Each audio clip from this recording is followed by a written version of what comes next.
Ahojte, tak mali by sme byť live a skúsim pridať Štefana aj Tomáša do živého vysielania.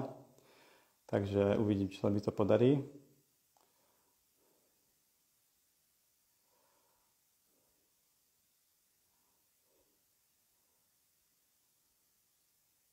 Dobre, Štefana už tu vidím, takže skúsim ho dať do živého vysielania.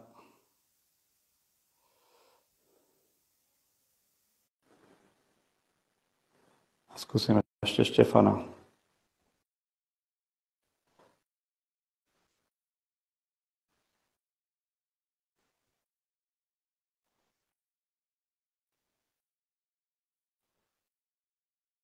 Dobre, Štefan, poslal som ti pozvánku, takže mal by si ju teraz vidieť. No, vidíme sa? Áno, áno.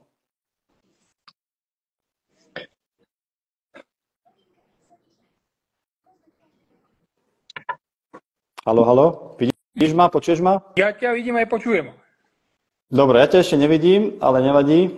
Aha, počkaj, Maroš, ma nevidíš? Nevidíš? Ani teba nevidím. Ja vidím teba, ale kolegu nevidím. Dobre, tí, ktorí ste prišli na živé vysielanie, vás poprosím, aby ste nám dali vedieť, či nás všetkých troch vidíte a počujete. Dajte nám krátko vedieť do komentára, aby sme to vedeli nastaviť.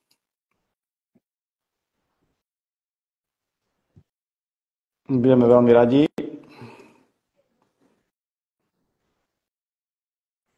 Všetko je OK, píše Bežec Chodec. Nie, že nie, OK. To znamená, vidíte len mňa, alebo vidíte aj Štefana a Tomáša?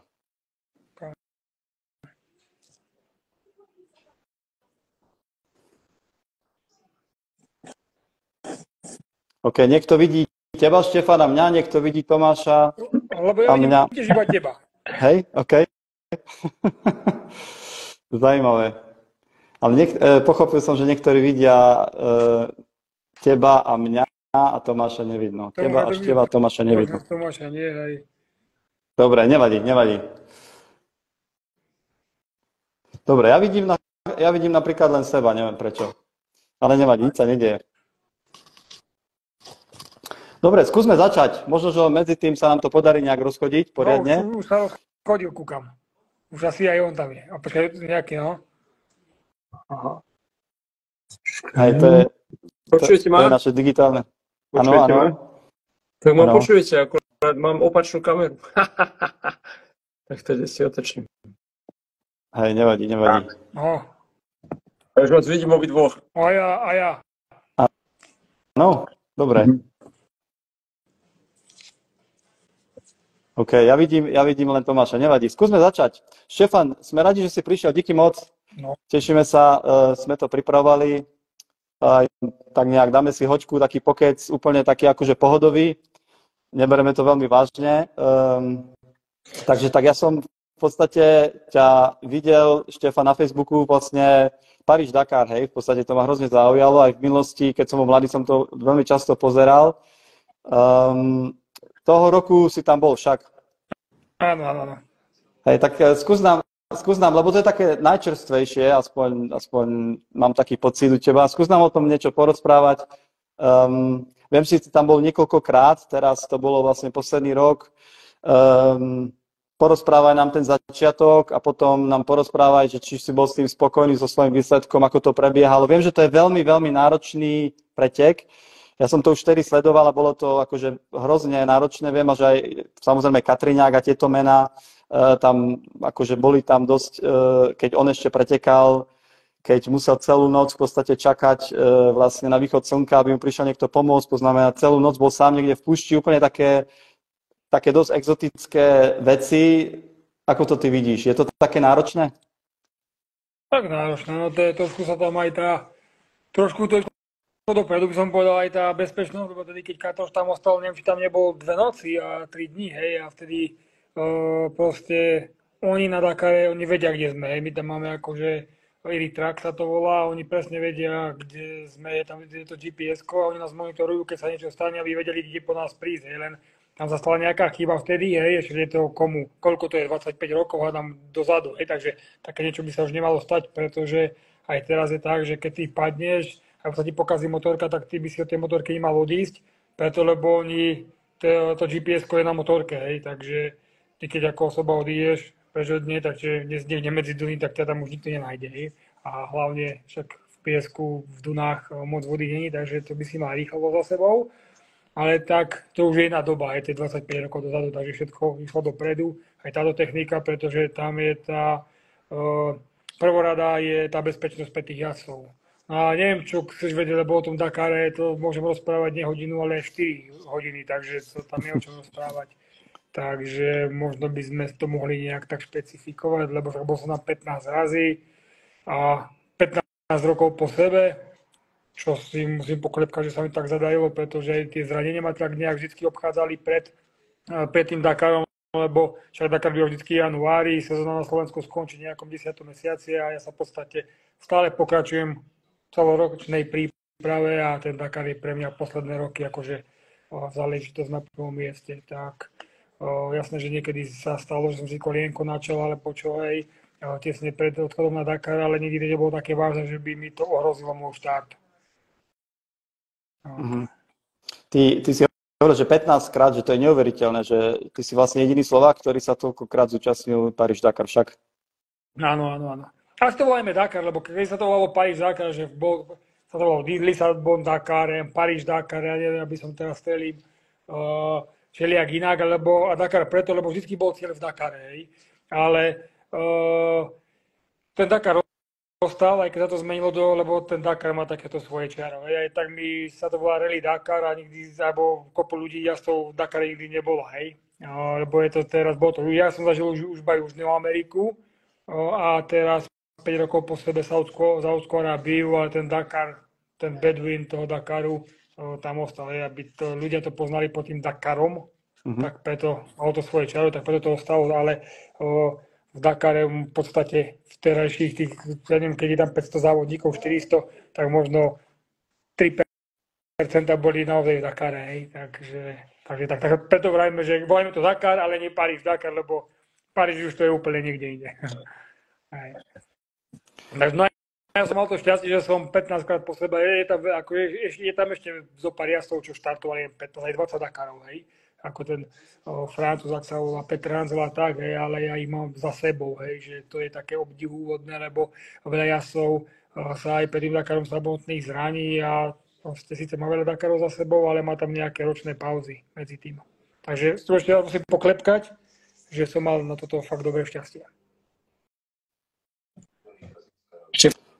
Fan, môžem aj ja? Pýtam, počujeme sa? No jasne, hej. Počúvaj, tá naša taká, že stránka, že sa lepšie trénuje s trénerom. Ako to máš ty vlastne, že trénerom? Máš nejakého trénera, alebo si taký samoraz? Ja nie samoraz, hej. Ako nikdy som nemal trénera, hej. Ani na motorku, ani nejakého kondičného. Nič proste. Išiel som tak akože po doma. Takto, no môj život začal tak, alebo motorkovanie, že chcel to môj tatko. A nikdy som ako, že ja budem nejaký Dakar, asi to už vôbec nie, alebo že budem nejaký pretekár na motorke, to tiež mňa, keď som bol malý, bavili ryby, síce ja som mal motorku možno v nejakých 8 rokoch, ale to bolo tak, že tatko kúpil Suzuki 85, hej, na veľkých kolesách, kde som ani dotiahol a to prišla motorka do dediny motokrosov a všetci kúkali, čo to je, ako však vedeli, hej, ale tak väčšinou boli tedy čezety. No a to som sa šiel raz za mesiac tam na lúke previesť jedno kolko tam po asfaltovej ceste, ale to skôr môj tatko si plnil akože také detské sny, hej, čo nemal za mladí. Takže to bolo tak a nikdy som, že by som, teraz keď sa kúkam, motorkári jazdia od 5-4 rokov, hej, a má to nejaký systém 3-4 do týždňa trénovať, nejaké, neviem, fitko, všetko fitko ani nepety mali, ale proste tréner a tak, hej. A ja som to nikdy, že by som keď išiel som trénovať, aj keď som už mal tých 13 rokov, som akože jazdil majstrovstva Slovenska v cross country na 85, ale to nikdy nebolo tak, že nejaká vízia dopredu. To vždycky bolo tak, že ja dneska idem pojazdiť, zase mesiac na motorke som nejazdil, zase som 2-krát do týždňa išiel a zase to proste nemalo to systém, ale to my sme, hlavne preto to nemalo systém, lebo môj tatko bol tiež laik, on si prvú motorku kúpil, keď mal 30 rokov A všetci sme, Jaro Katriňa chodil ešte trénovať do Žaškova, ho obdivovali, hej, všetci, tatka motorky bavili, hej, ale ja som k tomu nemal nejak blízko, ani ma to nebavilo v podstate, keď pravdu poviem. To som robil iba kvôli tomu, že to tatko chcel, hej. Nebavili skôr rybačky, hej, a samozrejme mal som kamarátov, čo motorku nemal ani jeden, hej, ten môj takí tí rovesníci, takže ja ako motorka to bolo také, že no tak idem sa odviezť, hej, to, no. Až potom, keď som mal nejakých 19-20 rokov, tak ma to nejak tak akože trošku začalo chytať, 17, hej, že už aj závody pravidelné, aj tréningy pravidelnejšie. No a potom, keď tatko videl, ako to robím, hej, dedinského štýlu, tak mi potom povedal, buď to chceš robiť, alebo motorsport stojí veľa peňazí, hej, a vtedy sme nemali nejak, že by sme mali veľa peňazí, všetky peniaze, ktoré sa zarobili, Pracko robil na družstve s mamkou, tak išli do motorky, hej. Potom sme mali ako baržaškové, hej, toto, tak už trošku viac bolo, hej, peňazí už sa dalo, ale všetky peniaze, mal som sestru a sestra nič, iba ja do motorky, hej, lebo tatko chcela, tak dobre, tak. No ale potom, keď som mal nejakých 20 rokov, 21, tak mi vraví, buď to chceš robiť, alebo koniec, pretože je to kopu peňazí a nevedie to k ničomu, tak potom som sa tak nejak akože zamyslel nad tým a začal som akože behávať, trénovať, kondičku a tak proste, hej, ale keď sa bavím o tom trénerovi, tak to som nejakého trénera nemal, že by mi naplánoval niečo proste, lebo tá vízia tam nebola, hej, no a potom som už začal jazdiť v 23, 22, už som išiel aj nejakú Európu, som aj svet nejaký enduro jazdil, ja som sa v podstate venoval viac enduru. Motocrossom, aj motocrossom jazdil, ale mňa viac už, ja som začal v podstate na lúke, potom trošku po lese, vtedy motocrossové tráte neboli nejak moc, hej, tu v okolí Žaškova, tak ja tak akože taký lučný jazdec a viac po lese, ja to mi aj teraz zostalo, hej, že viac ten les ma baví, hej. Takže asi tak nejak to boli tie moje začiatky a tréner žiadny. Kedy to bolo také, že si siahol na nejaký úspech a to ťa nejak motivovalo a išlo si ďalej? Pamätáš si taký zlom, kedy nastal, že a robím to teraz poriadne a kedy ťa aj prvýkrát vôbec napadlo, že nejaký Dakar alebo niečo také, lebo to si určite poznal. Minimálne od toho Katriňáka alebo od tých našich chlapov, ktorí tam už boli.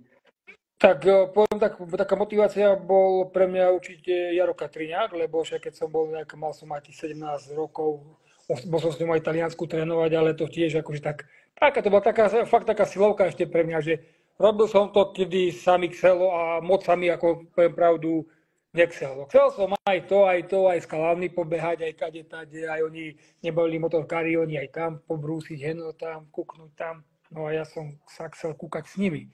Takže motorky boli tak na druhej koľaji.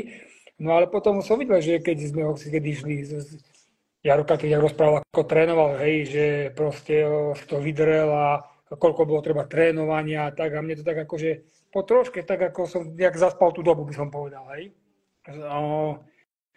Takže trošku neskôr som sa toho chytil a potom už som začal jazdiť aj majstrovstvá Európy, bol som 3-krát majster Európy, hej, v endure. A to už boli také tréningy, že mal som len 22 rokov, hej.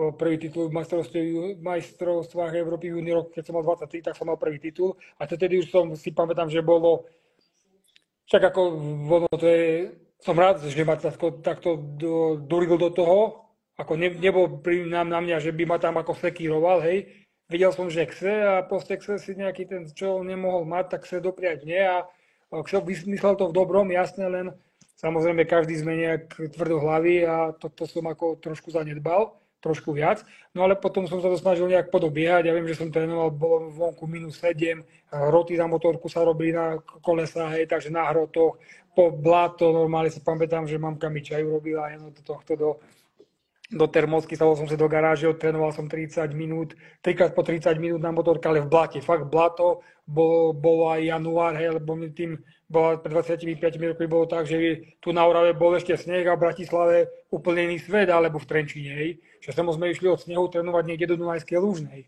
Hej, a teraz sa to už tak pomenilo, hej, vyrovnalo, ale tedy si pamätám, že tam na dole nejako všetci trénovali a ja tuto na snehu, na hrotoch, v blate som sa kvásil, hej, ale to bolo fakt také, že mokrý, zablatený, umyť, ako to boli fakt také časy, že som začal makať. A potom som bol majster Európy, potom som bol ešte seniorov majster Európy v družstvách a tak, takže to bolo také, čo, no tak ma to že akože chytilo, hej. No a potom Samozrejme, Dakar začal tak, tiež som nikdy nechcel ísť na Dakar. Ja som videl Katroša, keď bol ešte v Afrike, 5-krát to jazdil, neviem, či za 5-krát sa mu to podarilo, vedel som, že to je ťažké, počul som o tom, ja som nemal akože, ako fakt, ako toto prejsť, ja som videl, že to je ťažké a hlavne, to není len ten Dakar.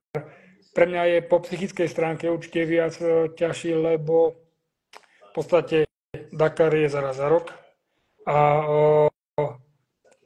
jedna malá chyba a všetky to úsilie a tie financie, stojí to kopu peňazí a to zháňaš počas roka, tak proste ide to na zmar, hej, takže nič to stalo sa, že v prvej etape, hoci kedy sa stane, že v prvej etape jazdci, ktorí majú šancu vyhrať ten Dakar, ale spadne, rozbije sa, motorka sa mu pokazí a tak, takže toto je také akože po psychickej stránke, to je tak pre mňa horšie, hlavne toto, hej.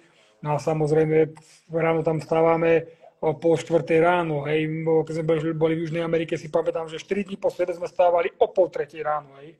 Máš etapu 800 km, najdlhšiu etapu som šiel 1060, hej, takže ideš 15 hodín, 16, akože ten Dakar ti dá vyžrať, hej, a toto sa musíš pripraviť aj po psychickej stránke.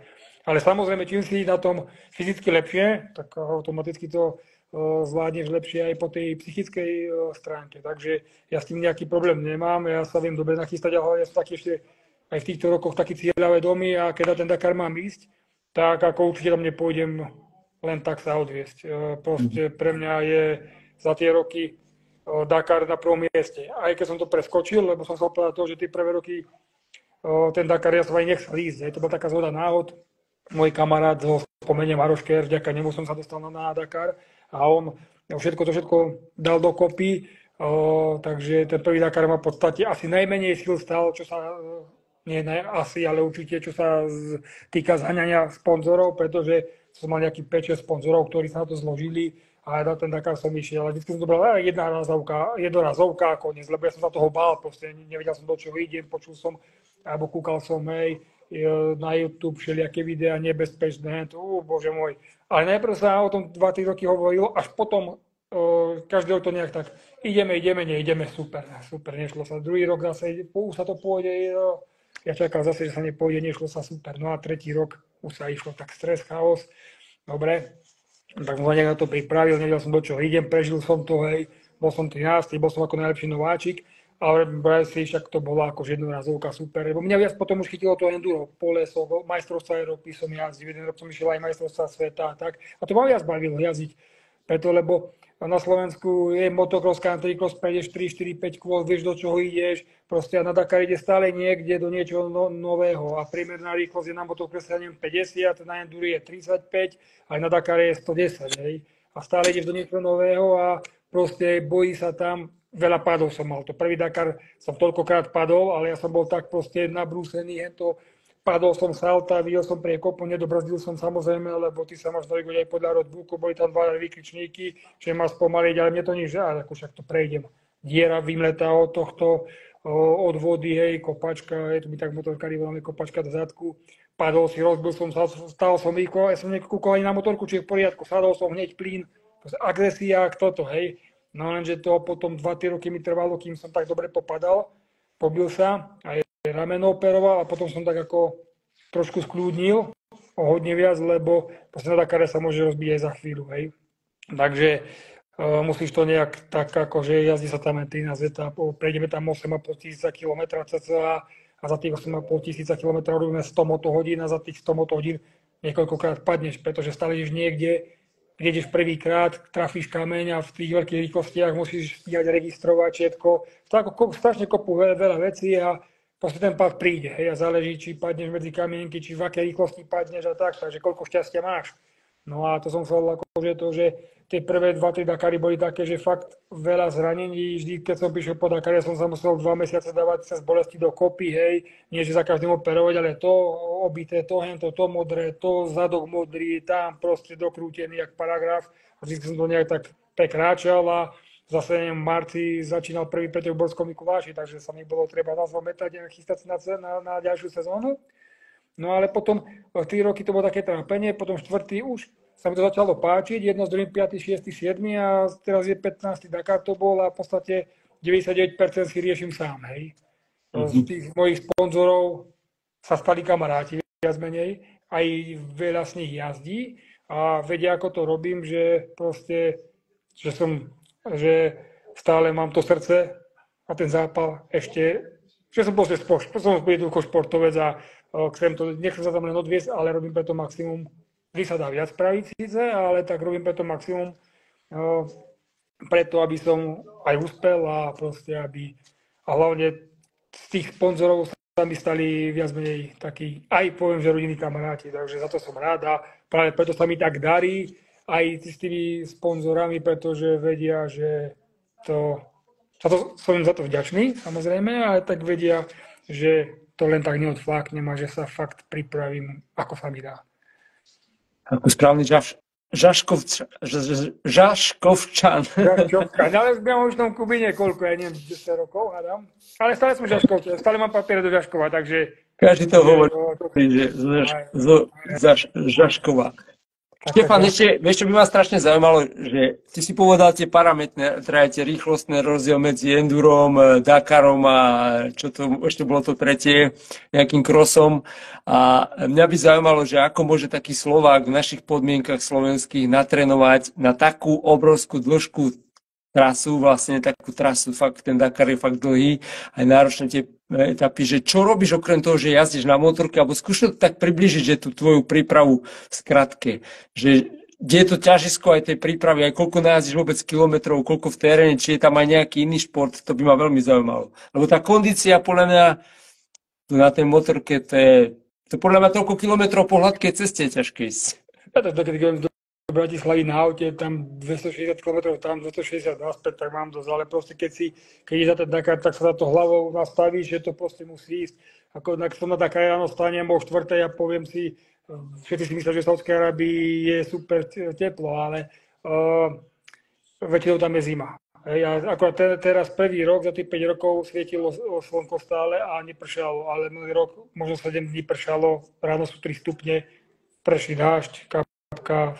Ty ideš tam v pláštenke 200 km po asfaltovej ceste, 3 hodiny zima, proste ako fakt človek sa to vytrpí, ale čo som chcel povedať o tom trénovaní, no to je tak, však jasne, že jar, jeseň, väčšinou behanie, hej, potom cez leto bicykle sa snažím, proste fitko mám doma v garáži, ako začala korona, tak nedalo sa niekde chodiť, tak som si to musel poriešiť, mám doma airbike, ja mám proste v garáži vybavenú, že tam si proste prídeš na svoje, každý určite a stačí to, hej. Mám tam fitko, mám tam airbag, mám tam veslovací trenážer, mám tam, čo tam mám, skierk, to všetko proste, hej. Ale ide o to, že vieš, ale môžeš mať kondičku zase akú chceš, ale ty potrebuješ na tej motorke jazdiť. A čo je pre nás to, alebo pre mňa to zlé, že u nás je hlavne tedy zima, kde tí Američani, proste, ja neviem, všetci chodia mesiac pred Dakarom do Dubaja trénovať, chodia do Mexika, chodia do Ameriky niekde, chodia do Maroka, hej, takže, a to sa bavím o tých fabrických jazdcov, hej, takže to sú také nevýhody a hlavne ja chodím u nás na Záhorie na víkendy jazdiť, ale hlavne to sú ako 4 stupne, 5, veľakrát prší, lebo inokedy sa mi tam nedá ísť, lebo však sa tam testuje, majú tam nejaké cvičenia a tak, takže nie každý víkend sa mi to podarí. A hlavne tie prvé Dakary som išiel tak, že ja som nejaké 2 mesiace na motorke ani nesedel, hlavne preto, že som sa bál, aby som sa nezranil, lebo to funguje tak, teraz v marci si musíš objednať motorku, KTM-ku, ktorú vyrábajú, oni vyrábajú, dajme tomu 80 kusov. Teraz v marci, alebo v apríli to bolo teraz, musel si dať pečiatku, že si tú motorku bereš, hej. Takže keď si ju objednal, tak si musí zobrať. A samozrejme teraz je prihlasovanie jazdcov, oni majú na to mesiac, či ťa vezmú, či ťa vyberú, či ťa berú, alebo nie, ale ty musíš zaplatiť poplatok 5 000 eur. V auguste príde 30% doplatiť štartovné, do konca októbra musíš mať zaplatené štartovné nás stojí, to ja neviem, či nás stalo 45 000 eur, hej, každý rok to zvyšujú a tak. A teraz ty, keď sa zraníš, no takto v novembri ešte odíde motorka, všetko odíde loďou, teraz to išlo z Barcelóny a teraz loď odíde, ty ostaneš doma, loď príde do GD, hej, do Saúdskej Arábie a ty sa, nedaj Bože, zraníš, ostaneš doma, peniazy fuč. Takže ono to tak funguje, takže ja som sa bál, aby som sa nezranil, aby k tomuto neprišlo. ale samozrejme, ono to je tak trošku jak ide a každý rok príde tomu dvaja, traja mladí chalani, hej, proste fabricky, hej, ono to funguje tak, že fabrika príde, má nejakého mladého jazdca, 17-18-ročného, 20-ročného, zoberie si ho, 2-3 roky s nimi trénuje, či navigáciu, roadbooky, všetko, motorka, a až potom ide na Dakar, hej, ale ja som prišiel, sadol som na motorku, prvýkrát som videl roadbook v prvej etape, hej, v roku 2010. Ja som videl na motorke 690 KTM, som urobil 6 km Hurbanové po ceste a to bol môj prvý test, hej. Takže to bolo také fakt na kolene všetko zbúchané. No a teraz to proste vidím aj ten vek, kde mladí prídu, tak už teraz proste musím trénovať, hej. Ak chcem dobre uspieť, lebo pred 5 rokmi som si povedal však, ja som bol v 2016 som bol ja neviem, 7 som bol, 8, ja som bol asi 6 krát, som bol 10. miesta a pred 5 rokmi, pred 4 som si mohol povedať, že však s prstom v nose budem do desiny, však no len 2 roky posledné sa to zmenilo. Ak chceš byť do desiatky, musíš veľmi veľa riskovať, musí byť veľmi dobre pripravený aj kondične, aj po psychickej stránke a hlavne musíš mať veľa najazdené, aby si im ako tak stíhal, hej. Takže preto som musel aj zapojiť tréningy na motorke, čo je u nás dosť toto na figu. A tak minulý rok som bol 18 dní v Dubaji, hej. Chodil som už asi 2 roky po sebe do Dubaja, ale vždy som tam prišiel, zobral som si veci svoje, z domu príľubu oblečenie, tam som si prenajal motorku, v tejto aj šli sme jazdiť do Duna. Ale to bola malá motorka, 100 kg, hej, motocrossová. A táto Dakarová motorka, keď sa natankuje, má 185 a hlavne úplne iné ťažisko, motorka väčšia, úplne na tej malej motorke, ktorý si tam prenajmem, sa ide ľahko, hej, lebo je to ľahká motorka. No a sadneš na tú veľkú raz takú ťažkú, úplne máš rešpekt z nej, hej. Takže tento rok som spravil to, že som si tú motorku z Dakaru, na ktorom som jazdil 2024, 23, zobral do Dubaja, som mu poslal lietadlom, tam prišla, tam bola 2 mesiace, ja som 2-krát otočil také raz 10 dní, raz 8 dní, som otočil Dubaj, tam som nej potrénoval, hej, na 2 týždne som prišiel domov, Vianoce a išli sme naspäť, zase do Saúdskej Arábie na Dakar a úplne ináč sa mi jazdilo, hej, lebo som mal akože ten istý terén som jazdil ako je v Saúdskej Arábii. Saudská Arábia je duny, piesok, alebo sú kamene, hej. A tie kamene mi strašne ešte chýbajú, hej. A teraz, lebo na tých kameňoch sa strašne veľa ľudí rozbije, popadá, hlavne tak je rozdiel po 130-150 po kamienkoch, hej. No to ako musíš mať pekne, musíš byť akože tak zdravovým letý, aby si šiel rýchlo a vlastne také, no tam nebezpečné to je hlavne, človek sa nechce ani zraniť, chce robiť aj dobrý výsledok a samozrejme chcem aj dojsť, hej. Ak chcem dojsť čo najlepšie, ale tak to ti musí veľa veci výjsť, aby sa ti to podarilo splniť. Takže pre mňa sú tie podmienky na Slovensku, no akože z tých všetkých jazdcov určite asi najhoršie, preto lebo som Slovák a tu nie je kde trénovať, hej. To všetci tí fabrickí jazdci, keď sú Európani, oni idú na mesiac preč, hlavne jazdia 5 medzi sebou. Proste, keď sa niečo stane, nejaké, ja neviem, zranenie, alebo čo vedia si pomôcť. A ja som bol tam svojim kamarátom s Pepom Brabčákom, hej. Takže, a hlavne ešte druhá vec je to, my sme tam jazdili, prišiel si medzi Duny a ideme tam ideme. Každý sme jazdili 250-300 km, ale to je tak od buku, hej.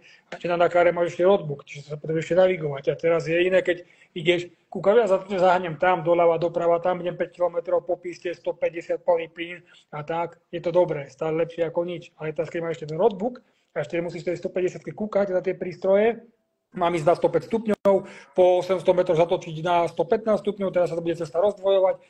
A ešte kúkať nerovnosti, ešte tam sú 2 výkyčníky, to je úplne iné, hej. Takže ako rýchlo som tento rok mal určite za posledné roky najlepšiu, hej, že som dokázal s nimi ísť, ale keď už prišlo k navigovaniu a ísť rýchlo, to už na to som proste nemal, lebo ten roadbook mi chýbal a hneď som to aj vysvrstil, hneď v prvej etape som tam na 10. kilometri poblúdil trošku a bol prúser, hej, takže hneď na začiatku ma to trošku akože psychicky ranilo, poviem pravdu, ale potom nakoniec to dobre dopadlo, skončil som 9. Hej, takže to je super výsledok, pretože všetko predo mnou boli fabrickí jazdci. No, tak, ako podmienky sú ťažké, ale tak musím bojovať s tým, s tým, čo mám. No. Nie som fabrický jazdec, nemôžem si dovoliť ísť niekde trénovať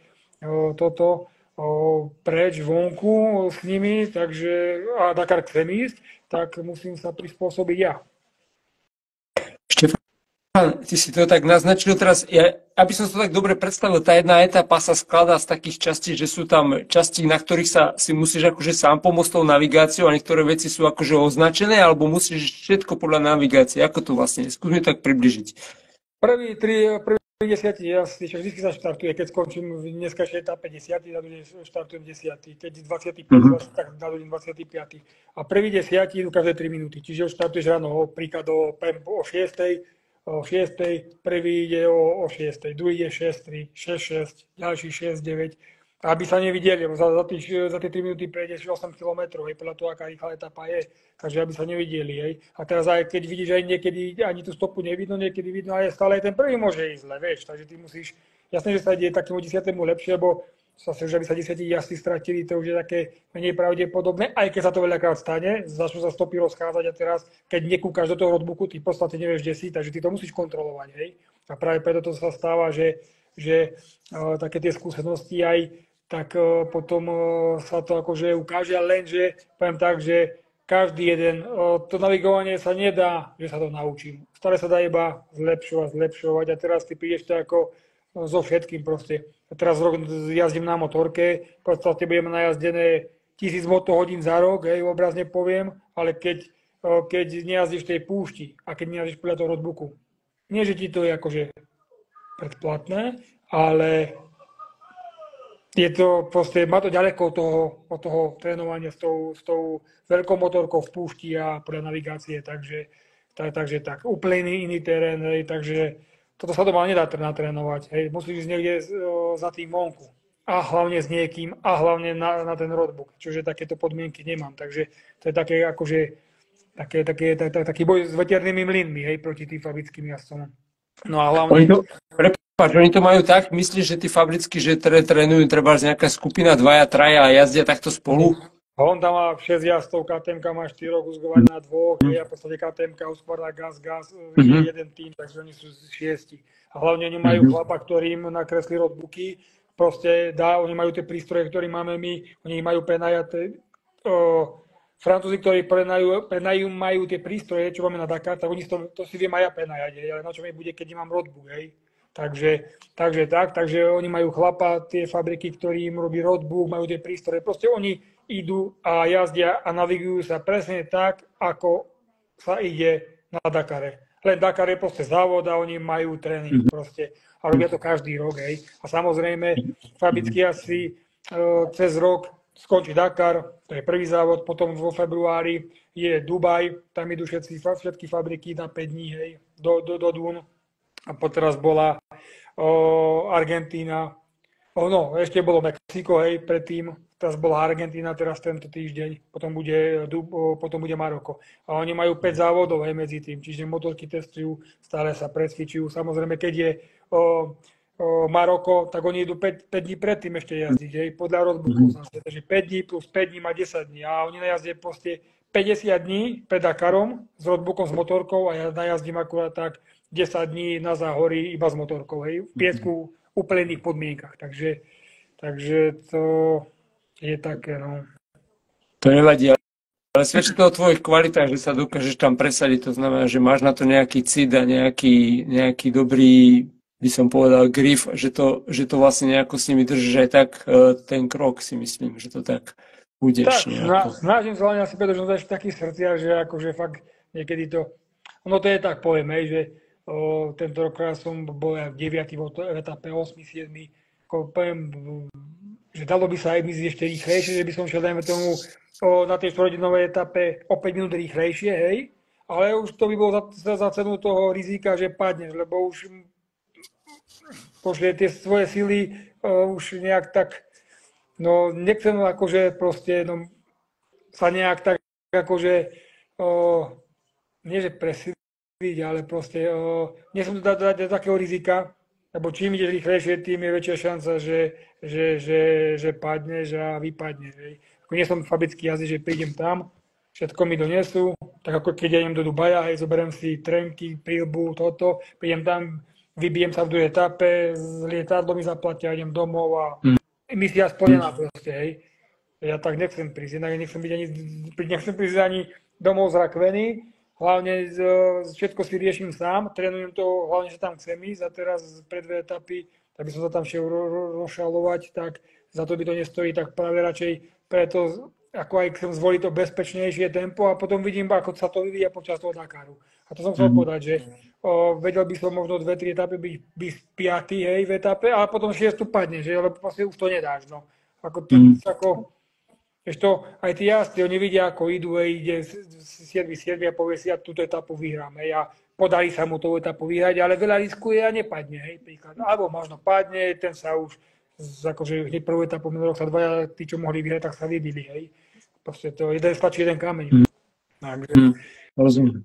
no, ako treba mi prísť aj do cieľa, hlavne aj kvôli sponzorom, lebo čo má z toho, prídeš tam na Dakar, druhý deň vypadneš a ideš domov. Štefan, ako to vyzerá, prepáč, že ako to vyzerá s únavou, že únava, že prvá etapa, druhá, tak končí sa to, tá únava sa akumuluje, že cítiš treba zbolavé ruky, nohy, chrbát, ja neviem, svalovica, že ako to stupňuješ a že čo býva v tej etape pre teba ťažké, že aký terén, alebo čo ti dá tak, že zabrať riadne pre to telo?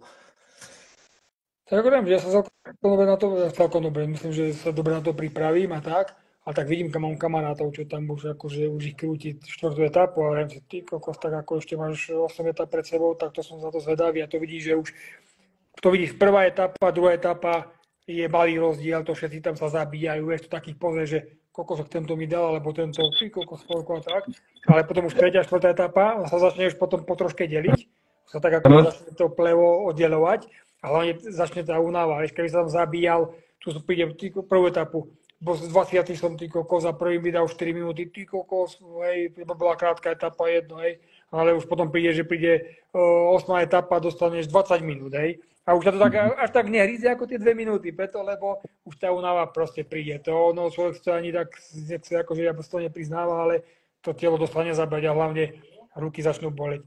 Len zadok ťa bolí, hej, máš ísť lebo my dajme tomu má etapa 1000 km, 800 a ty ideš po asfalte, hej, takže už tretí deň si presadúvaš z ľavej strany na pravú a tak, hlavne chrbát, ramena, ruky, že celý deň si takto, hej, stojíš na motorke, ako to v tej únave si nezabrániš, to vidíš aj na tých výzoroch, na tých jazdcov, že každý má dosť, aj to, keď robia s nimi nejaké interviu, tak to povedia.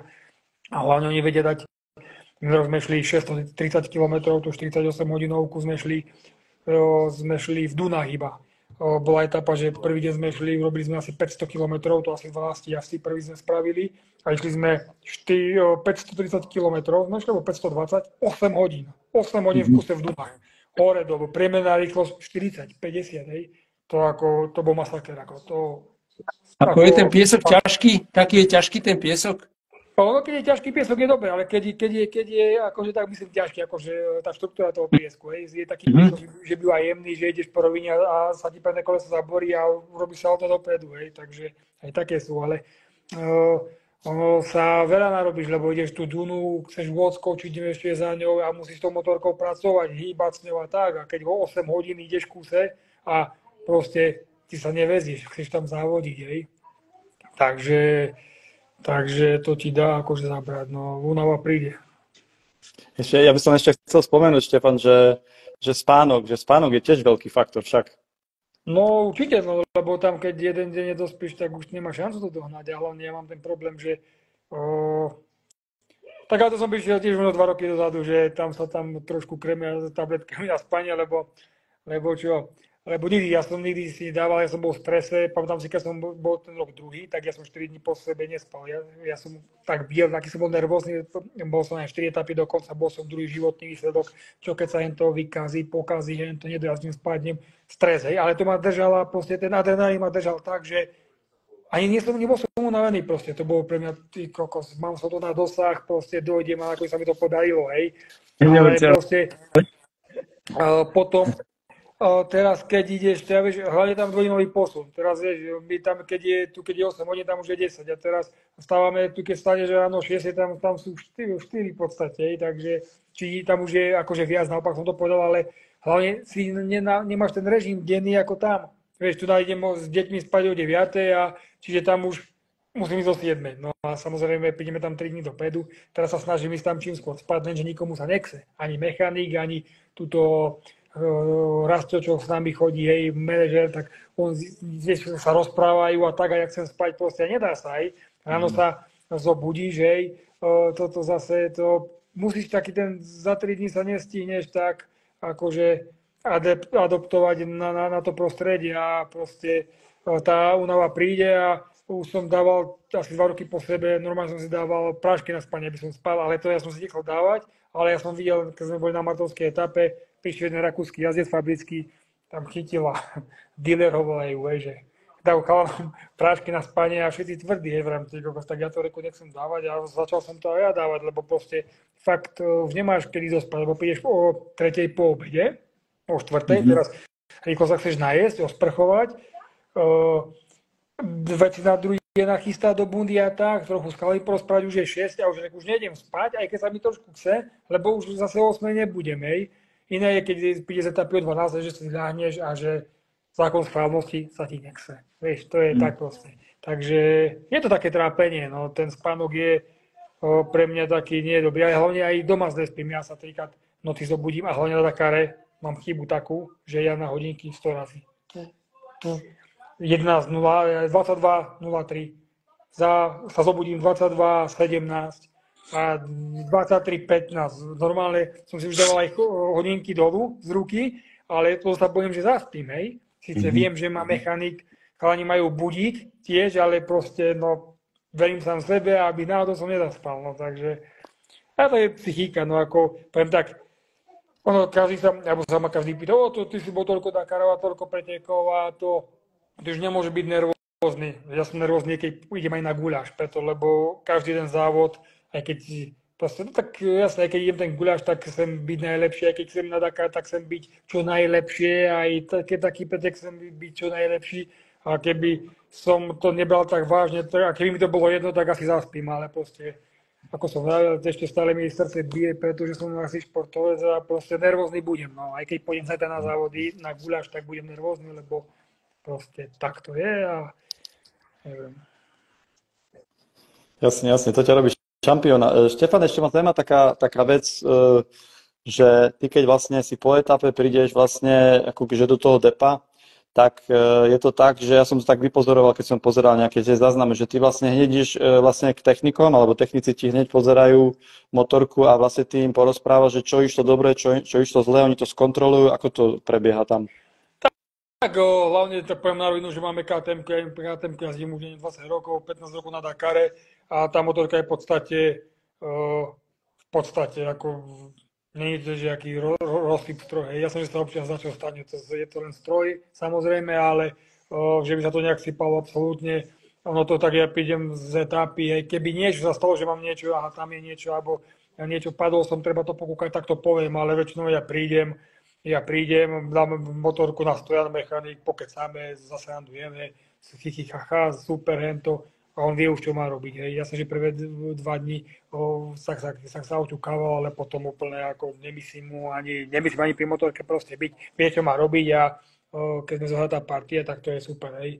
Riešim iba to, keď sa niečo stane, že som padol, možno hento treba skontrolovať rám, pokúkať, to ako tak, on vie, čo má robiť, či špice každý deň, či pneumatiky, či filter, či olej, všetky šroby pokontroluje a hlavne aj on proste vždycky sa večer všetko balí, hej, nemá sa iba stán, či markíz a tak, a on si vždycky ešte nemá také tie kľúč na tento momenták, kľúč na koleso, že ešte ráno pre istotu to pozrie proste, hej, takže aj keď vie, že to je to ako s tými mojimi hodinkami, viem, že mám ako to zobudiť, ale stále tam nebudem kúkať, takže bere to zodpovedne a ešte ráno pred štartom pokúka, či to je naozaj všetko tak, ako má byť. No. Štefán, tá motorka po takejto Dakare je ešte vôbec použiteľná? Dostane to zabrať tá technika? Tak Boli prvé Dakary, takže som chodil s jednou motorkou 2 Dakary, ale to sa zlomilo. Ten druhý Dakar ten materiál sa proste unavil.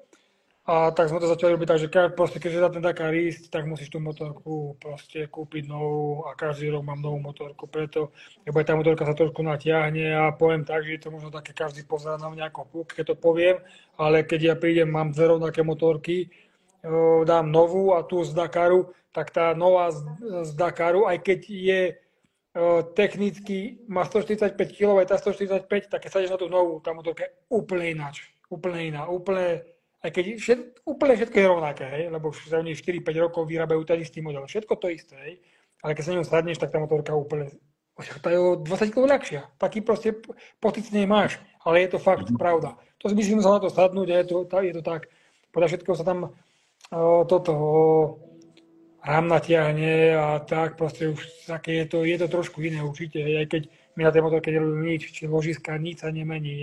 Motorka skončí z Dakaru, býva výstava motocyklov na všelijaké akcie, chodím s ním aj pre sponzorov, aj nejaké všelijaké iné a potom jazdím na nej nejaký závod počas roka, potom trénujem v podstate november, december na tej motorke na ďalší Dakar. Takže takto sa to stále obmienia, taký kolobeh. Takže je použiteľná, ale už je iná ako nová. Jasne, ako nechcel by som, nie že nechcel, no by som to prežil, ale ako vrajím, ja nechcem Dakar prežívať, chcem tam ísť tak, ako sa patrí a ako sa má, lebo stále ešte chcel by som niečo dokázať, ale na ten Dakar by som na tej starej už asi nechcel ísť. No. Chápem. Vieš, čo ma ešte zaujíma, že tá etapa trvá určitý čas, že ako to robíš počas etapy, lebo nepredpokladám, že zastavíš na to, aby si sa napil a najedol, že ako to robíš s jedlom a s občerstvením vlastne. No, keď je dlhšia etapa nejakých 200-250 km, tak každý motorkár musí zastať. My tam máme nové tankovanie, prídeš tam, máš na to 15 minút, tam cez to GPS automaticky vedia, koľko si a tak. Aj ty to vieš, takže zoberiem si nejaké tyčinky, nejaké gely so sebou, mám camelback, hej, musíš mať minimálne 3 litre vody a tam je vždycky stan tej tankovačke, kde je ešte voda a tak, takže tam robíš čo treba, hej, najesť sa hento, natankujú ti benzín, takže máš na to 15 minút, aby si sa tak nejak urobil tak, aby si sa najedol, čo máš so sebou a tak, takže to je toľko v pohode. Takže to dobre padne taká prestávka, čo v tej etape? Hej, jasné, určite. Človek si povie, že tých 15 minút je málo, ale strašne to pomôže. Hlavne, ja vždy, keď idem pre tú prvú túto, hej, že keď má etapa 600 km, tak keď zastaním prvých tých 200 km, mám nejaký problém, tak sa rozhýbať, taký som taký mravý. A keď zastaneme, tak už tá druhá polka príklada sa mi ide oveľa lepšie, hej, takže... Ale oni to aj rýchlejšie ubehne, lebo fakt, keď máš na tej motorke 6 hodín po tých kameňoch, to nemá konca proste, to všetci nadávajú, ráno vstanem, čo prvé si poviem, ježiš, ja som, ale čo tu robím, no som tu posledný raz. Že som tu, a to ti povie každý jeden, čo sa dá s ním baviť. Prejdeš etapu, cieľ, to, napije sa, tam si celý zdáš Red Bull a nie tu. Ale už sa tešíš a rozmýšľaš, čo bude na druhý deň, aká etapa bude, wow, vieš, no. Takže tak to je, no. A ráno sa zase zobudíš a zase to isté. Ježiš, som tu posledný krát. Máš tam aj takú komunitu nejakú, že tam aj medzi tými, akože, poviem, súpermi máš nejakých, že kamošov a dáte nejakú reč spolu po etape, alebo tak, máte nejaké také spoločné veci, že či viete si porozprávať, lebo každý tak individuálne sa sústreďuje na ten výkon a je viac menej s tým svojím tímom, ako to tam je tá atmosféra.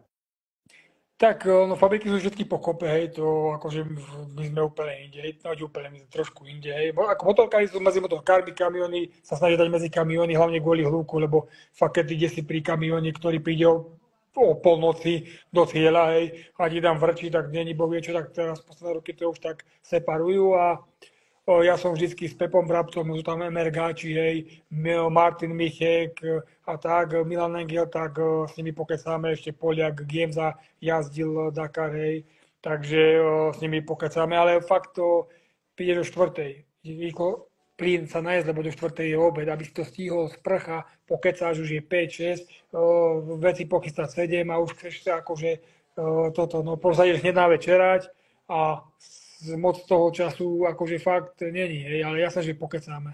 trošku musíš aj vypnúť. No jasne. A na konci Dakaru je nejaká party? Nezúčastňujeme sa nejak, že by také party. Bývajú tam, ale nie. Áno, tá istá Savská je tam trošku tak akože, že to bolo uzavreté. Teraz tam nejak tak akože skúšajú, aby tí turisti chodili, ale tam fakt to je to tam mŕtve. To, keď si žil v Južnej Amerike, tak 1 000 000 ľudí. Fakt, kde si to, tu nie je nikto. Tu prídeš pred etapu, je tam 20 ľudí a pri samačku, prídu tam ja neviem, 5 Slováci, 100 sú 10 Češi a 5 toto, hej. A 5 sú tam nejakí títo domorodci. Fakt strašne málo. Fakt tam chodia veľa títo Európani kúkať, ale to veľa.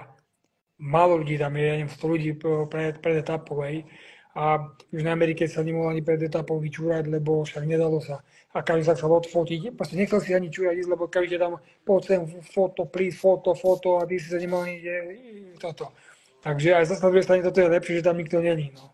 Ale tak zase horšie je, keď akú pomoc potrebuješ niečo, tak ťažko sa tam zaňa. Aj keď je pravda, že po troške už tých ľudí to začína zaujímať, ale proste neboli uzavretí celý život, hej, a teraz príde tam nejaký Dakar, tam 5 rokov a stále sa s tým asi nezmierili, že by asi ich to proste nebaví, no, ako žili tak dlho, ako žili a nejakí turisti asi ich moc nezaujímajú.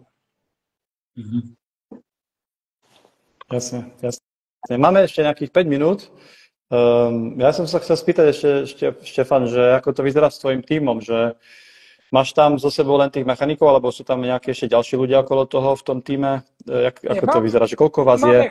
Mám mechanik, a tam môj Láco Morinca, potom mám Rasteku Kaucelný, akože má naozaj všetko mi riešil, v podstate také papierovačky predtým, prihlasovanie, hento, išiel do Marseille, do Barcelóny, ale on mi už chodí dlhé roky, hej, s autom, hej, do prístavu, potom ho ide zobrať a tak, takže o to sa stará počas roka, v podstate príde motorka niekedy 2 mesiace pred Dakarom, to zase mechanik mi porobí, takže mi veľa, tento Dakar posledný som mal strašne veľa, mi odbudlo starosti, že Rasto sa mi stará lohem toho všetko, hej, a zase mechanik, trošku som mu minimálne pomohol, ale to všetko on si robil v garáži a ja som mohol trénovať, takže hlavne som mal takú čistú hlavu, proste nemyslel som sa o takéto veci starať a všetko. A hlavne on to chcel robiť, lebo chcel sa išiel prvý rok so mnou, takže sa chcel ako naučiť, že čo všetko a tak a proste je veľmi šikovný, takže toto ma odbremenilo od veľa starostí a toto bolo super. Tam nejaká otázka nám tam nabehla, neviem, či ju vidíš, že Slovensk cross country. Hovorí sa, že príde veľa ľudí, či závodníkov alebo divákov, tak zo zaujímavosti, že či prídeš 27. až 21.7. To kde je? Nie to? Neviem presne, ale... To je Púchové asi country cross, nenáhodou? Môže byť? Asi, hej. Píše, že Country Cross Slovenskej republiky, Vieska, bez dedov. Hej, asi skôr nie. Okay. Pôjdem tu u nás do Žaškova, pôjdem na country cross, ktorý sám organizujem a tento rok si dám pauzu od slovenských country crossov a nejaký motocross chcem ísť a tak, ale tak bol som zranený, zlomil som si 9. stavec v Taliansku, každý rok chodím trénovať do Talianska, ale to je taká rutína, hej, že veziem tam aj rodinku a tak, kamaráti ideme, potrenujeme si super aj na karavánoch, to sú také prázdniny, hej, našich detí, ale my ich vezmeme do Talianska trénovať a tam som mal taký nešťastný pás, zlomil som si 9. stavec, hej, hrudný, trhol som si na kľúčnej kosti tieto úpony, takže som 2,5 mesiaca nejazdil a teraz nejakých pár tréningov som si dal, začal som aj kondične trénovať a tak, takže dám ten Žaškov a uvidím v 9. ešte doma Niža je potom v 8. mesiaci, ale sa to kríži so svetovým pohárom v Baji, kde chodím každý rok v Maďarsku, tak uvidím, čo zvolím, lebo to Baja je zase taký dobrý tréning aj na Dakar, ako dobrý, no lepšie ako nič, hej, ale tak chodím tam každý rok, takže, ale zase aj do doma Niže, tak ešte toto si rozmyslím, takže týmto by som chcel aj divákov pozvať, že 29-30 júnu na Žaškove na country crosse, aby prišli pozrieť a čo ďalej uvidíme, no. Ako poviem, tak všetko sa na niečo dobré, ako aj poviem, chcel som po Dakare to mal byť môj posledný Dakar, hej, ale potom som dostal tak na vážkach, že uvidíme čo. Na Slovensku som chcel jazdiť, ale ako som si zlomil ten 9. stupeň, či stavec a ma brali do nemocnice, kontrastná látka, ako bol som fakt na tom zle. To nebolo len v tom 9. stavci, ale to som myslel, že som, ako zle to vypadalo, hej, ešte to videli dokonca moje deti, takže som si povedal, že koniec na motorku nesadnem, no len potom, ešte 2 mesiace som nič doma nerobil, tak ma to nejak prešlo a zase som sa tak no proste ako vrajím, no toto by to stále tak nejak bije a tak. No.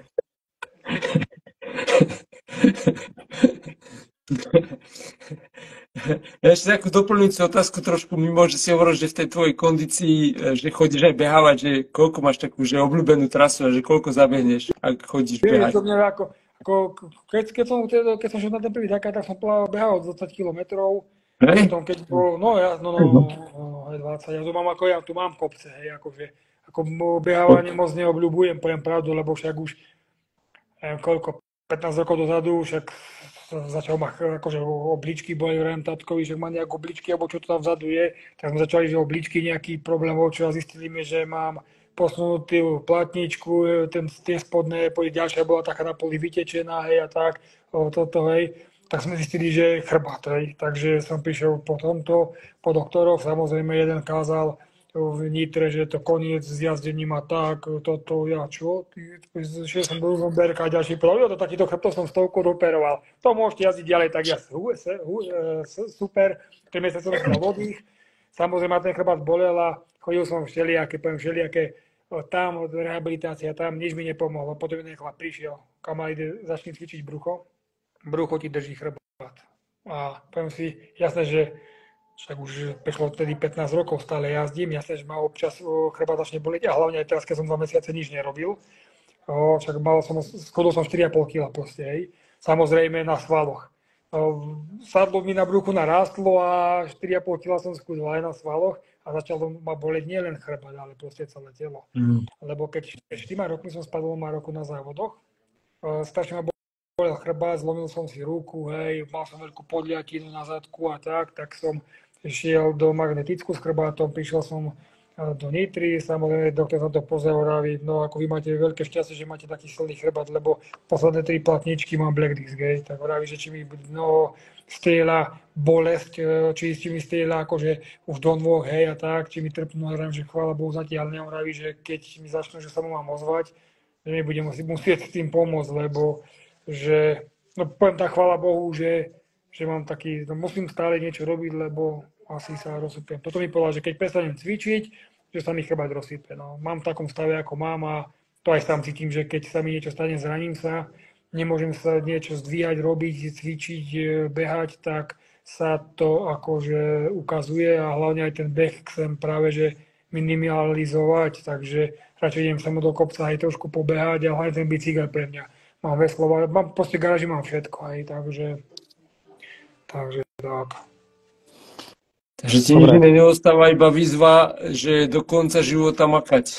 No to je tak, keď som bol ja som sa s Dakarom skončiť, akože, ale to som proste, nemám motiváciu, hej, a proste nervozita, to proste ja niečo musím robiť. Jasné, že hej, ja musím proste adrenalín za seba dostať a teraz neviem však, že budem na Slovensku jazdiť a potom to nie je pre mňa motivácia, je proste, ten Dakar je pre mňa úplne niečo iné. Je to človek, každý máme nejaké ciele a keď nemáš motiváciu, tak v živote nedosiahneš, poviem tak v úzovkách. No nič nedosiahneš proste, lebo musíš mať nejaký cieľ, nejaký sen, proste a toho sa musíš držať a tá čiara musí byť presne takto rovno. Keď začneš kľúčkovať, tak to nemá zmysel. A práve som chcel začať kľúčkovať, ale nejde mi to tak. Nie to viem jasné. Dobre. Štefan, díky moc, na vypršal čas. Držíme ti palce. Dobre slovo na záver. Ďakujeme, Štefan. No ďakujem. Tak sa majte a taký sa možno zase vidíme, hej? Jasne, ďakujeme všetkým, čo ste tu boli. Držte sa, buďte zdraví. Díky moc ešte raz. Čau, čau. Čaute. Čau, čau. Čaute.